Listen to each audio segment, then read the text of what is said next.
नमस्ते। आप सभी से अनुरोध है कि कृपया हमारे चैनल को सब्सक्राइब करें, वीडियो को लाइक करें, वीडियो को शेयर करें और हमारे मर्चेंडाइज स्टोर ऐप पर अवश्य जाएं।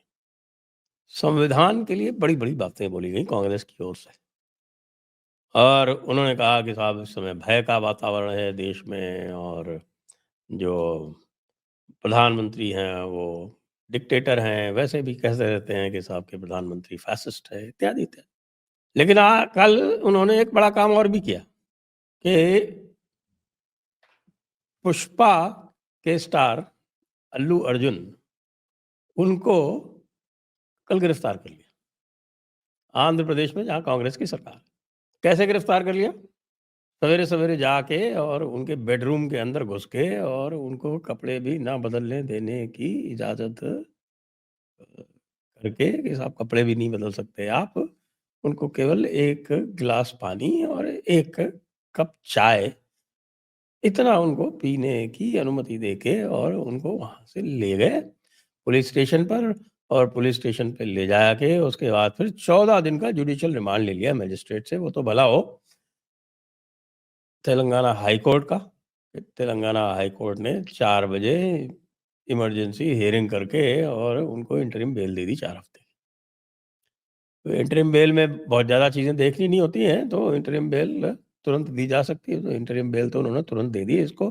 4 हफ्ते बाद की डेट दी है। 4 हफ्ते बाद जब जब भी वो आएगा तो वो कन्फर्म हो जाएगी। क्यों? क्योंकि इससे अधिक इससे अधिक फांसीवादी काम कोई हो ही नहीं सकता। इससे अधिक असहिष्णु काम कोई हो ही नहीं सकता। और जो लोग संविधान को जेब में रखकर घूमते हैं, कहते हैं कि साहब ये संविधान हमारी देन है और इस संविधान को भारतीय जनता पार्टी समाप्त कर रही है और हम संविधान की रक्षा के लिए लड़ रहे हैं, हम संविधान की रक्षा के लिए आंदोलन करेंगे, उनका झूठ, उनका फरेब, उनकी धोखाधड़ी एक इस कार्य से पूरी तरह से सिद्ध हो जाती है। वैसे इनको सिद्ध करने के लिए बहुत अधिक बताने की आवश्यकता नहीं है। कल उनकी सारी जो धोखाधड़ी थी, वो जो नेहरूवाद जिसको बोलते हैं, जो नेहरूवाद की असहिष्णुता थी, वो काफ़ी विस्तार से राजनाथ सिंह जी ने ही बता दी थी। पहला अमेंडमेंट फ्री स्पीच के विरोध में लाया गया, वो भी नेहरू जी ही लाए थे। और कैसे जो भी नेहरू जी की आलोचना करता था उसको जेल में बंद कर दिया जाता था। मजरूर सुल्तानपुरी को याद कर लीजिए, या जो भी उनकी तारीफ नहीं करता था, यानी आप देखिए बड़े मजरूर सुल्तानपुरी को जेल में डाल दिया। क्यों? क्योंकि उन्होंने डिक्टेटर बोल दिया था नेहरू जी को। अब इससे क्या हो सकता है भाई? डिक्टेटर को आप एक बार ही डिक्टेटर बोल सकते हो। जो पहचान है डिक्टेटर की, या जो जिस पहचान है फासिस्ट की, वो ये है कि आप डिक्टेटर को एक बार ही डिक्टेटर बोल सकते हो। उसके बाद आप डिक्टेटर बोलने के लिए स्वतंत्र नहीं रहोगे। कहीं न कहीं जेल के सीखचों के पीछे होगे। और यदि कोई हिटलर जैसा हुआ, तो फिर आप धरती पे ही नहीं रहोगे। उसको बोलते हैं डिक्टेटर। फैसिस्ट वो होता है जिसको आप एक बार ही फैसिस्ट बोल सकते हो। एक बार फैसिस्ट बोलने के बाद फिर दूसरी बार फैसिस्ट बनने के लिए आपकी ज़ुबान स्वतंत्र नहीं रहेगी। और मोदी को तो ये रोज़ फैसिस्ट बोलते हैं। मोदी को तो ये रोज़ बिल्कुल एक तरह का रिचुअल है कि वो मोदी को कहते हैं कि साहब देखो ये भयभीत करते हैं, इन्होंने संविधान समाप्त कर दिया, ये फासीवादी हैं, ये डिक्टेटर हैं, ये सुनते नहीं हैं किसी की, ये केवल अपनी चलाते हैं। भैया वो अगर अपनी चलाते होते ना, तो राहुल गांधी जी आप फ्री नहीं घूम रहे होते और आप डेली बेसिस पे मोदी को घर ही नहीं दे रहे होते और आप डेली बेसिस पे पार्लियामेंट को ठप नहीं कर रहे होते। पार्लियामेंट में तो क्या है, पार्लियामेंट में तो सारी शक्तियाँ स्पीकर में, अध्यक्ष में निहित हैं। अध्यक्ष तो करना भी चाहते हैं, मैं जानता हूँ कि अध्यक्ष करना चाहते हैं कि भाई ये रोज़ का क्या-क्या नाटक है, एक रूल बना देते हैं, जो भी वेल में आएगा उसको हम हटा देंगे। लेकिन कोई भी इस तरह का रेज़ोल्यूशन या नियम पास कराने के लिए उनको सरकारी पक्ष की आवश्यकता होती है। वो मोदी जी अनुमति नहीं देते कि नहीं, नहीं, नहीं, नहीं, ऐसे नहीं, ये थोड़ा ज़्यादा हो जाएगा, इससे जो है वो प्रजातंत्र की आत्मा जो है वो उसको चोट पहुँचेगी, इत्यादि, इत्यादि कह के मोदी जी नहीं होने देते। अन्यथा मोदी जी चाहें और ये जितने भी उठ के बकवास करते रहते हैं दिन और रात, ये कर पाएँ क्या? वो तो स्वयं ही कांग्रेस वाले और दूसरे ऑपोज़िशन वाले अपना जो उनका स्वयं का जो असहिष्णु चरित्र है, वो डेली बेसिस पे वहाँ पे दिखाते हैं। अच्छा, कोई ऐसी बात नहीं कि ये अल्लू अर्जुन वाला ये पहला काम है। जहाँ भी इनकी सरकारें रही हैं, वहाँ भी आप देख लीजिए पूरा। और ना केवल वो करते हैं भई, वो वहाँ का आप देखिए कि कर्नाटका में सरकार है, तो पूरे भारत में, या हैदराबाद की सरकार है, पूरे भारत में कहीं भी कोई कुछ कह दे राहुल गांधी को या राहुल गांधी परिवार को, तो पता चला कि वहाँ पे फटाफट जो है एक एफआईआर दर्ज हो जाती है, और एफआईआर दर्ज करके लोग पहुँच जाते हैं पकड़ने के लिए। अजीत भारती का किस्सा है, जयपुर डायलॉग्स के खुद के ऊपर कितनी हो चुकी है। राजस्थान में जब कांग्रेस सरकार थी, तब हम तो बिल्कुल ऊपर की साँस ऊपर, नीचे की नीचे रखते थे। ऐसी फ्रिवोलस एफआईआर दर्ज कर दी कि आपको हम बता नहीं सकते, और दूसरों को कहते हैं कि साहब वो फासीवादी है। कांग्रेस सरकारों से ज़्यादा असहिष्णु और कांग्रेस सरकार से ज़्यादा कानूनों का दुरुपयोग करने वाला तो कोई आज तक हुआ ही नहीं। अब अल्लू अर्जुन का केस ले लेते। केस क्या है? संध्या थिएटर है हैदराबाद में, वहाँ पुष्पा 2 का प्रीमियर हुआ।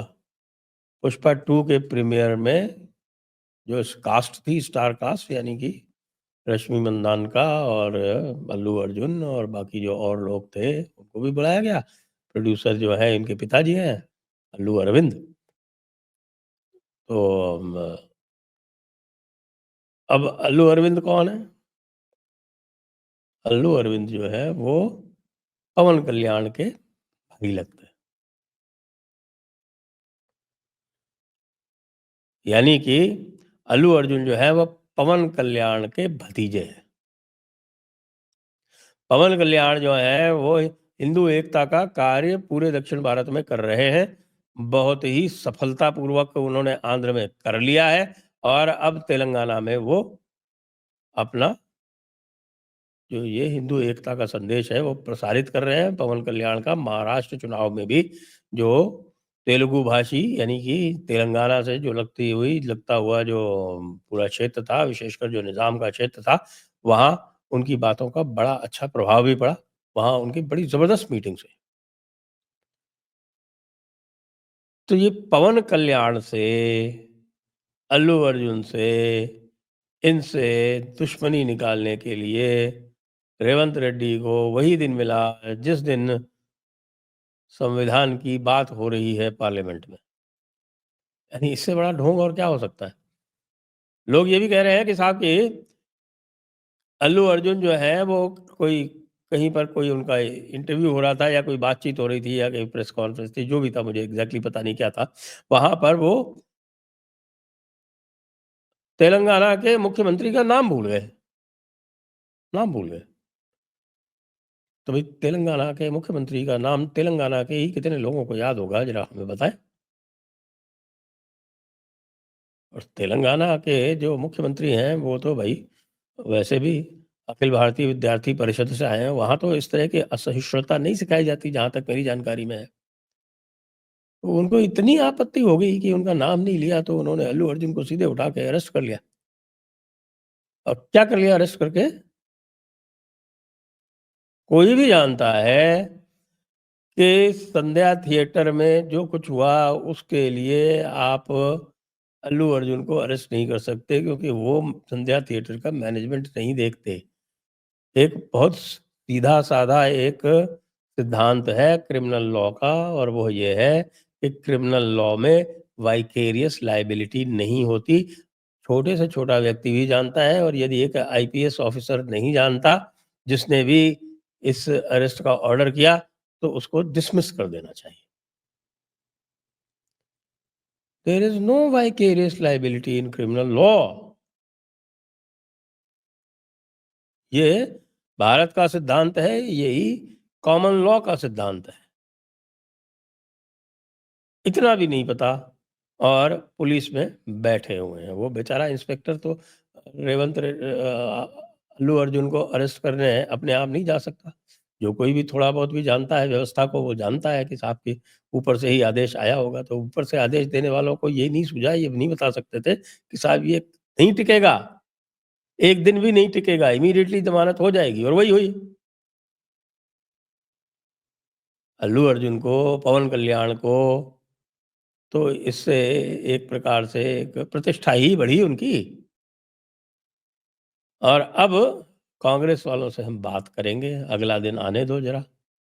कल से हम कांग्रेस वालों को बताते हैं कि भैया फ़ैसिज़्म क्या होता है, असहिष्णुता क्या होती है, दरिंदगी क्या होती है, मिसयूज़ ऑफ लॉ क्या होता है, लोगों को हैरेस करना क्या होता है। ये सारी चीज़ें अब हम कांग्रेस को बताएँगे। यानी कि ढोंग की, हिपोक्रेसी की, झूठ की, फ़रेब की, छल-छद्म की कोई सीमा ही नहीं है। और बाकी और लोग भी जो हैं, मतलब आप बताइए, ममता दीदी अच्छी लगती हैं क्या? जब वो बात करती है कि साहब कि हम संविधान के लिए हम बहुत चिंतित हैं। क्या होता है पश्चिम बंगाल में जानते नहीं क्या लोग? ये गंभीर समस्या है कि जो लोग नित्य प्रतिदिन, दिन प्रतिदिन जो संविधान की हत्या करते हैं, संविधान की भावना की हत्या करते हैं, वही छत पे चढ़ के कूदते हैं कि हम संविधान बचाने के लिए आंदोलन करें। सोचिए। जय हिंद, जय भारत, वंदे मातरम।